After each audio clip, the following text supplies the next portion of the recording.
Today, we want to continue reminding ourselves about what we do with derivatives. So we went a little bit out of order. There's more details in chapter 14, the derivatives chapter, and this optimization business comes from chapter 15. But I like to remind ourselves of all the things that we already know about derivatives. We talked about using the first derivative to make a linear approximation of a function near a point. And we can do that with 1 and 2 variable functions, functions of 1 and 2 variables. And we could also use first and second derivatives to find critical points and classify them as local minimum, a local maximum, or neither. And we're following the same structure that we had when we were optimizing functions of a single variable. We use the first derivative to find the critical points. In this case, since we have two first derivatives, instead of one equation and one unknown, we end up with a system of equations to solve. Then part two is to check the second derivative, check each critical point in the second derivative, but there are 4. So we combined them in this weird way, fxx fyy minus fxy squared, and then came up with this set of conclusions. If this weird combination is positive and fxx is positive, then we have a local minimum. We want to think of this in the same way that we thought of the concavity before. This first scenario is telling us concave up in both directions. So somehow this tells us concave up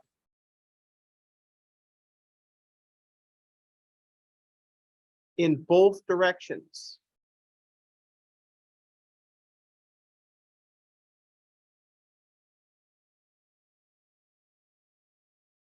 In the x direction, we'll see concave up at the point. And in the y direction, we'll see concave up at a point.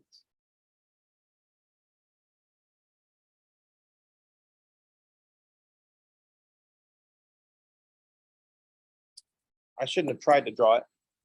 I knew it wasn't going to work. As soon as I drew that other one, I'm like, oh, what are you doing, Leach? You can't draw this. I'm like, oh, shut up. I'm going to try it.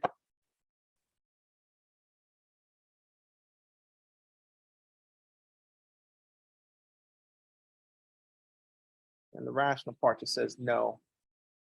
Just use your hands. Concave up in the x direction, concave up in the y direction. That's what we're thinking about, so that we have that low point. For the second case, d is positive and fxx is negative. That's when we're thinking concave down in both directions. Just use your hands. Don't try to draw it. Oh, come on, let me try to draw it. No. Concave down in the x direction, concave down in the y direction. So we're making that high point, a little hill. So we're thinking of this as concave down in both directions.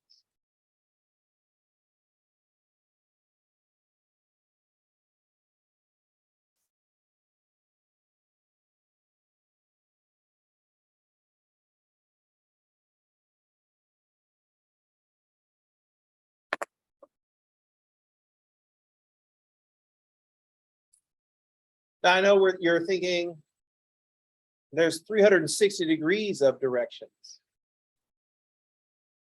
But we only need to check these two to get this conclusion. So that's what I mean when I say concave up in both directions. So don't at me. And this is a math class. We don't have 360 degrees to work with. We have 2 pi radians to work with. Save that degree stuff for your physics class.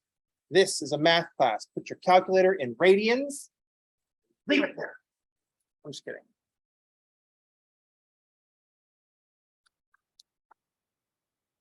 Notice that if this combination of 4 derivatives, d, is negative, then we immediately conclude saddle point. We say, nope, nothing weird going on here.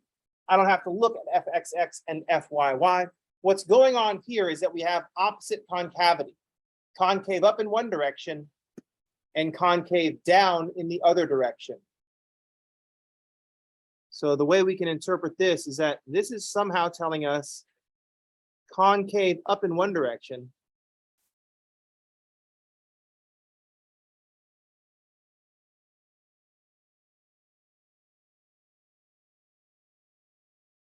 and concave down in the other.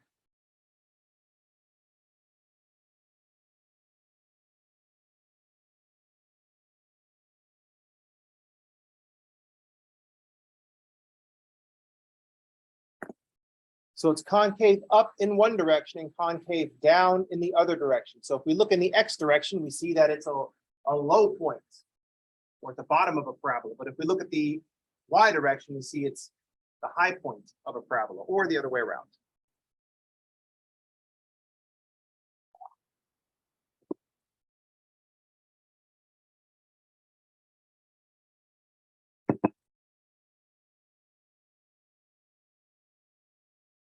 If d works out to be 0, then I didn't tell you. If d is equal to 0, then we didn't find out. We don't know. It could be any of the three.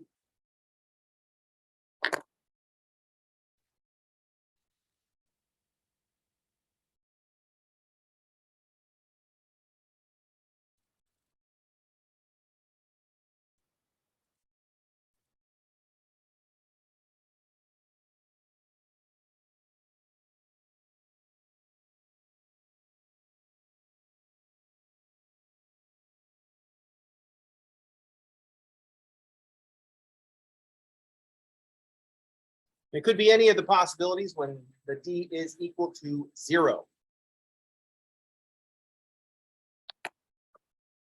It's important to note that this is not a conclusion. This means go do something else. It's like the ratio test. If the limit from the ratio test is equal to 1, then the ratio test provides no conclusion. But the series either converges or diverges. You have to do something else to figure out what's going on. You can't just say, no conclusion. You're being paid to come up with conclusions, not to say that there is no conclusion. Does that make sense? Now, there is the case in math problems where the answer is there is no answer. But that's not what we're saying here. We're not saying that there isn't an answer. Something is going on. It's just that the second derivative test is not going to tell you. So this is just the instruction, do something else.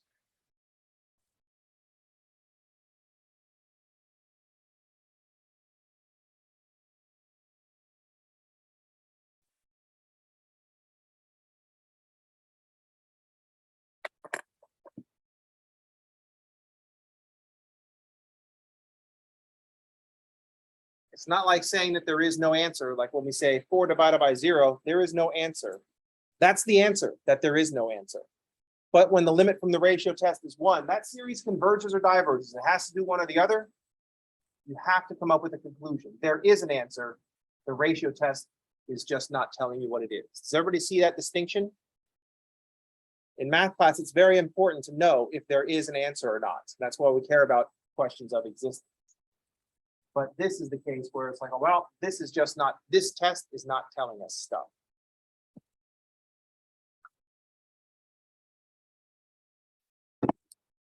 On your little COVID test, the C line did not appear. That means you can't make any conclusions from this test. You either have COVID or you don't. This test isn't working. That make sense?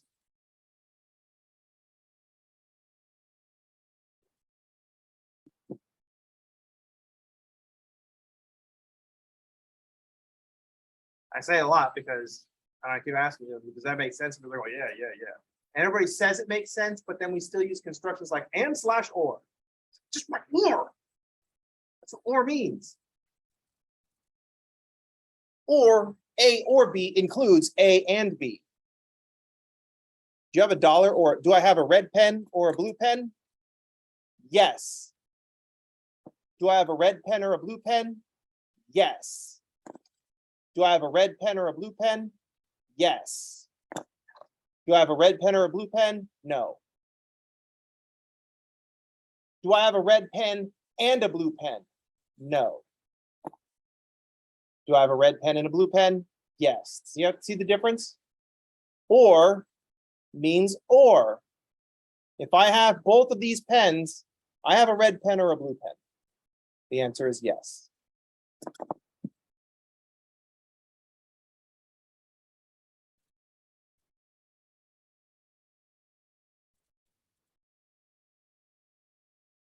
Hey, do you have $1? No, I have $5. I'm sorry, then you can't buy this thing. And/or. That's trash. If you don't like it, rewrite your sentence so it's clear. Does that make sense?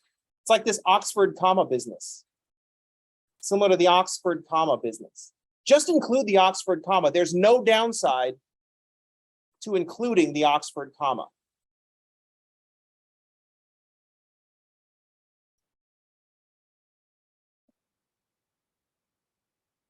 If your statement can be misinterpreted, then you suck at writing statements. Fix it. That makes sense? Like those Facebook PEMDAS questions. No one cares what the answer is. They're just trying to start a fight. Anyway, what are we talking about?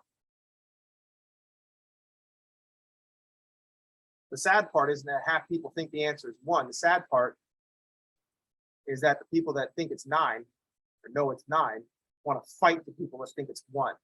That's the pathetic part. That's why I think humanity should be just condemned. We should close this project out and try again. Anyway, what are we talking about? Oh, yes. So here are the possibilities. Now, this is what your next task is. Your next task is to take these first 3 conclusions that are actually telling us something. Think about how we're interpreting them. How this combination tells us concave up in both directions. And this second combination tells us concave down in both directions. And this last one, where we just look at D being negative and conclude that it's concave up in one direction, concave down in the other direction. So our next graded discussion is going to be just to explain this.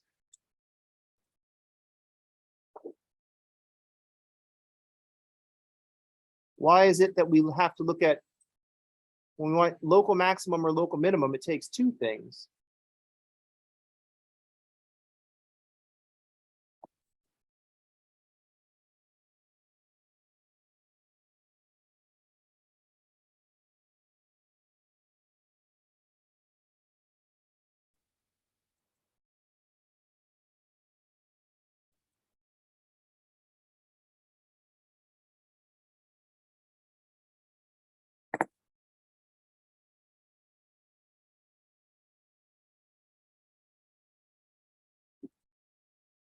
I was looking at the combination of the sine of B and the sine of just fxx. That's part of it. Why are we looking at just fx? And how does that tell us that this is concave up, that we get concave up in both directions?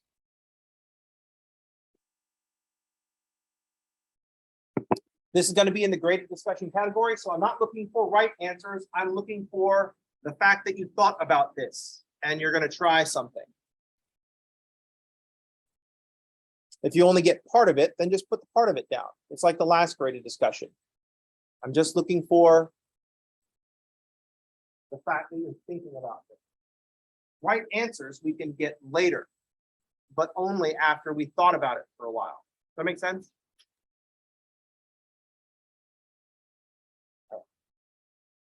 I know for some of you, it's really difficult to put an answer down that you think might be wrong or incomplete. You're in science now, you have to get over that fear. You cannot be afraid of being wrong if you're going to be in science. If you're going to be in engineering, you cannot be afraid of the fact that the first machine you build might not work the way you think it does. If you're going to write programs, if you're going to write code, you cannot be afraid that your code might not work the first time. Does that make sense? You don't get to be afraid of being wrong. If you're going to be afraid of being wrong, you're going to have, there's the door. You're going to have to find a nicer major, one that's more caring about your feelings. You don't get to be afraid of being wrong because no one cares. They're like, oh, what about this? Nope. What about this? Nope. What about this? Nope. What about this? Nope. 50 times later, well, what about this? Yes, you're a genius. See, no one cares about the first 49 trials. The 50th one worked. Then I go, yes, that's the one. You genius, you. That's how it works. Do you know what I mean? No one cares about Heinz 1 through 56. Heinz 57, that one worked. Congratulations, Heinz, you're a genius. No one cares if they failed 56 times before that. I actually know it was 57 because that dude starts counting at 0. He's weird. Yeah, I'm calling you out, Heinz. I'm just kidding. I don't even know if it's actually a person. You don't have to be A1 steak sauce and get it right the first time, even though A1 steak sauce is wrong. So if you have that in your house, make sure you let me know so I can like cap your maximum grade at D, because that's just incorrect. The hell is wrong with you, A1? I'm just kidding. Maximum grade is C if you have A1 steaks. I'm just kidding. I automatically flunk you. And it doesn't even matter if it's not yours. If it's like, oh, but my dad likes A1 steak sauce. I'm like, oh, that's genetically bad. Get out of my classroom. I'm just kidding. But if it's yours, I better not find out. I'm just kidding. It doesn't matter. If you like disgusting A1 steak sauce, then that's okay.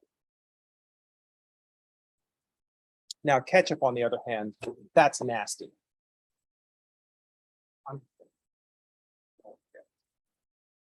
Especially. Although that would be an awesome test. Have a picture of like a bottle of ketchup. It's like, oh, true or false? This is nasty. And it's like, oh, no, I like ketchup. False. It's like a minus 1,000 points. Like, oh, what? It's just ketchup. Leach, what does ketchup have to do with math? At which point I go, oh my God, I don't believe you don't understand this. Now I just walk out. I'm just kidding. But mustard is also nasty.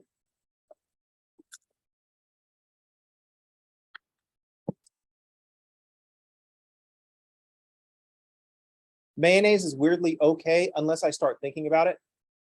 Once I start thinking about mayonnaise, like if it's on the sandwich already, I'll probably just keep eating the sandwich. But if I start thinking about mayonnaise on the sandwich, I'm just gonna be like, oh, this is kind of nasty.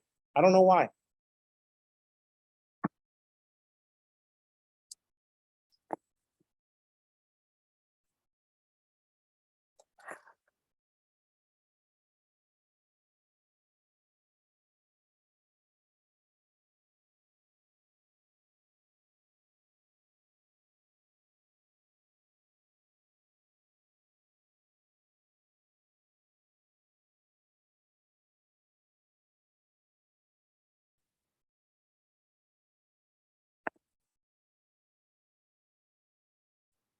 All right.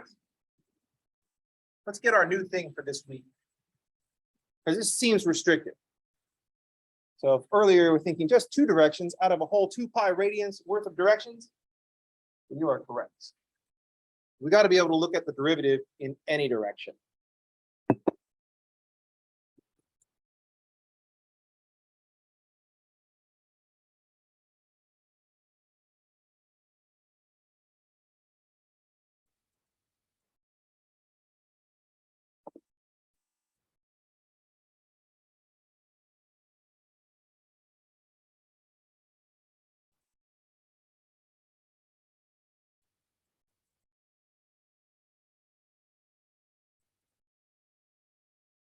I don't normally phrase it this way, but it's an election year, so we need a derivative for all directions.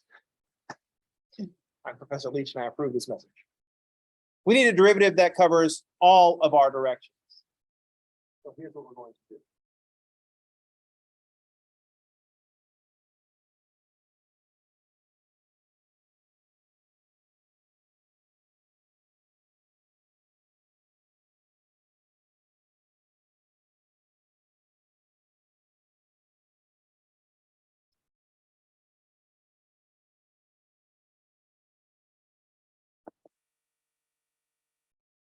We're going to look at this thing called the gradient.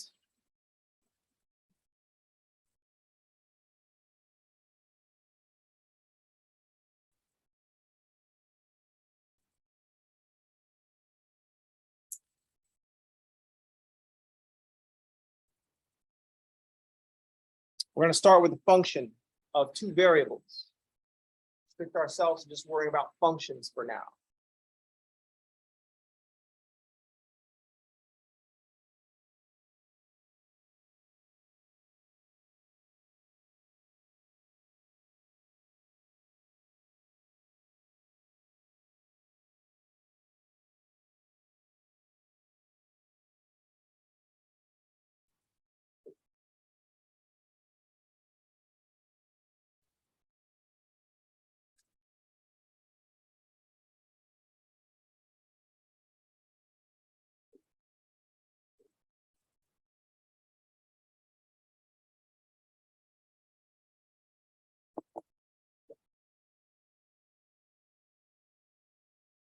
So the gradient of f, denoted gradient of f, is this vector.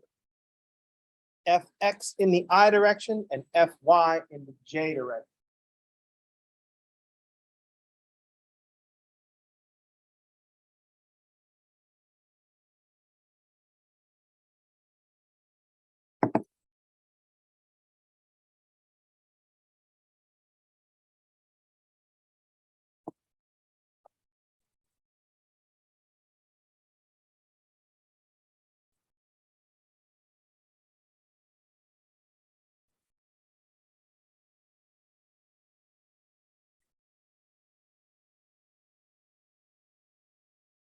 Now it's going to be a function, a vector function of two variables.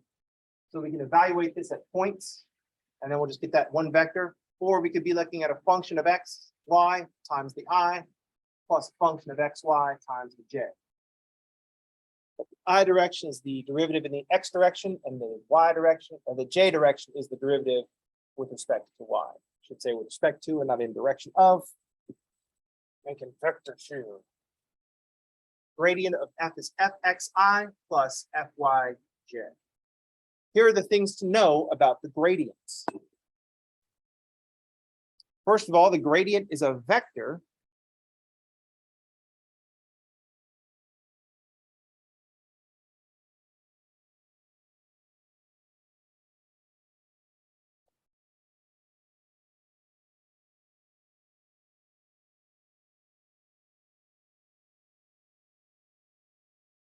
So first of all, let's point out the gradient is a vector, and it tells us some stuff. The vector indicates the direction of maximum increase for the function.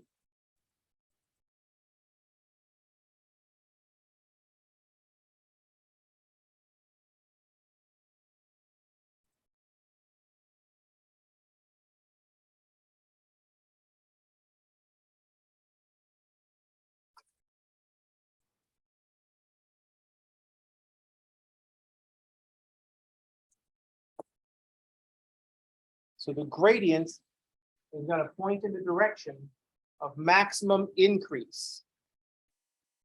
It's answering the question, what's the steepest way up this hill?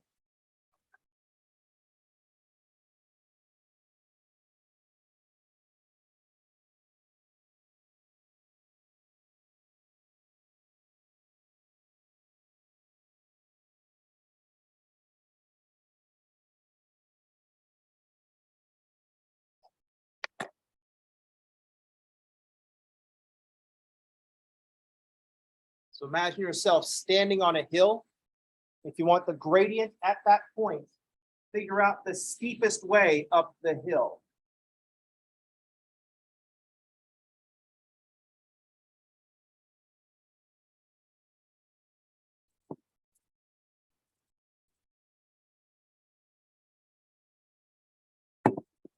The gradient of f is a vector that is perpendicular to the contour.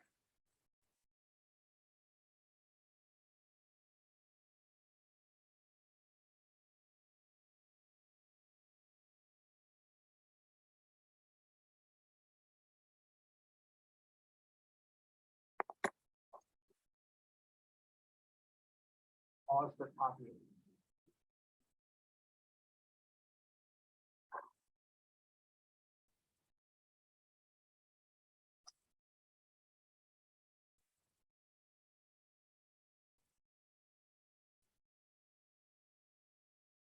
Slash end, pause for copying. Open, pause for letting sink in.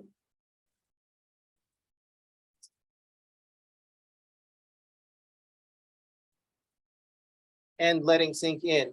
Some of you are looking at this and saying, didn't you just say that?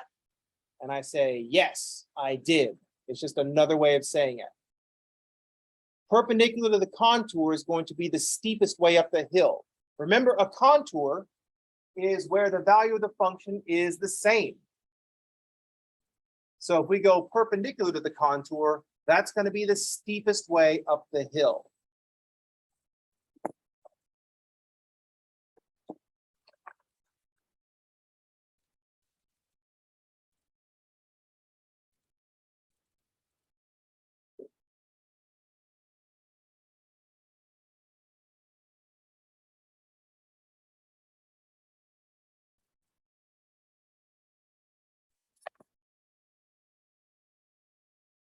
It makes sense that these two statements say the same thing because they're about the same thing. It's both telling you what the gradient is supposed to tell us.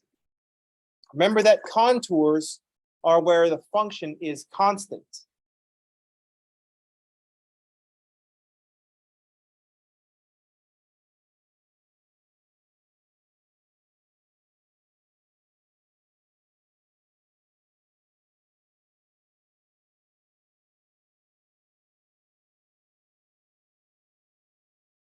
Oops.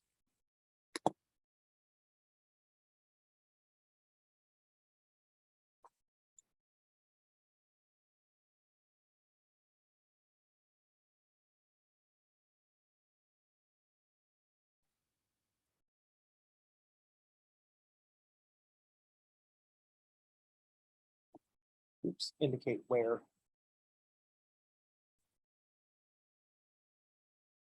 The contours indicate where our function of two variables has the same value.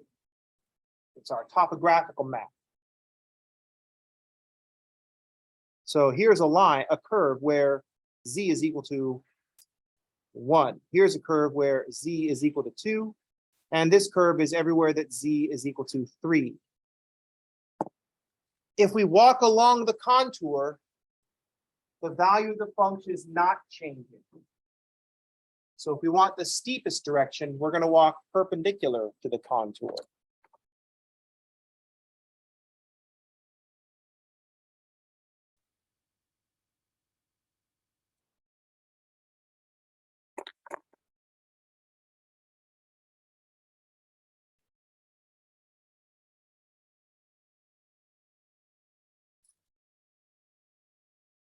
Walking along the contour, your height is not changing. Walking perpendicular to the contour is going to be the direction of maximum increase. That's what the gradient is telling us.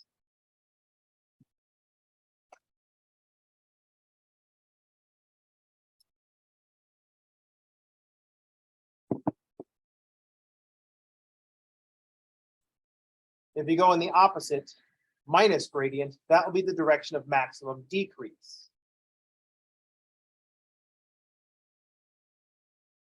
So here I picked z equals 1, 2, 3. So it looks like it's going up this way. So the direction of maximum decrease will be just directly opposite that, -1 times the gradient.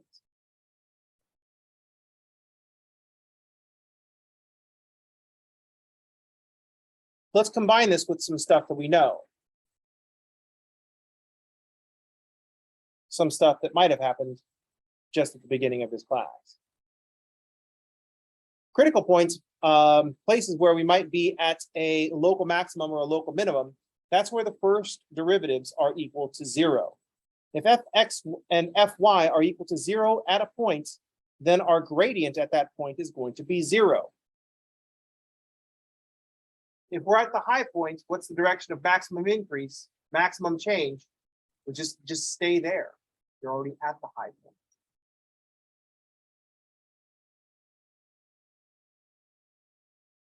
Or we could think about it standing at the bottom of the valley. We're at a local minimum. The direction of maximum increase is all around us, because everywhere we go is up, because we're at a local minimum.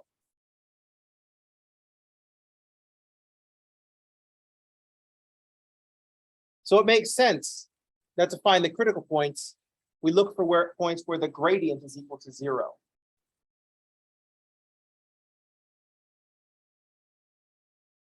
Any questions?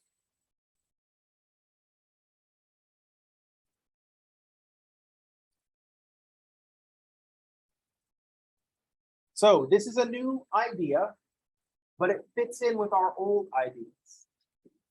And it answers this important question. The gradient tells us the direction of the maximum increase for the function. The gradient is going to be perpendicular to the contour at any given point. This makes sense because walking along the contour, your height will not change. If you walk perpendicular to the contour, that will tell you the direction of steepest increase. Steepest thing to do would be to turn perpendicular to where the hill is level and go that way.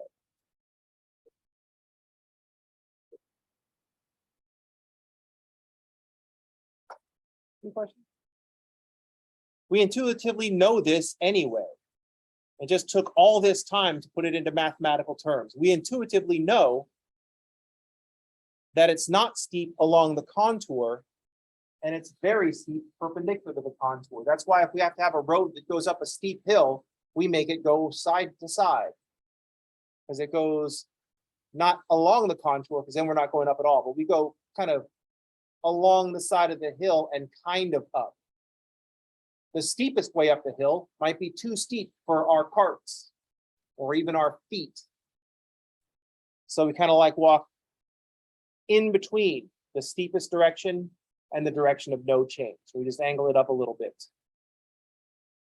But then when we run out of hill on one side, then we do have to, we go the steepest direction for just a short amount of time as we make that turn. And then we go along, and then we turn back, and then we turn back. Any questions? Comment? We're just taking your intuition and sticking some math on top of it. All right, that's it for today. I will see you all on tomorrow. Everybody have a good day, and thanks for playing.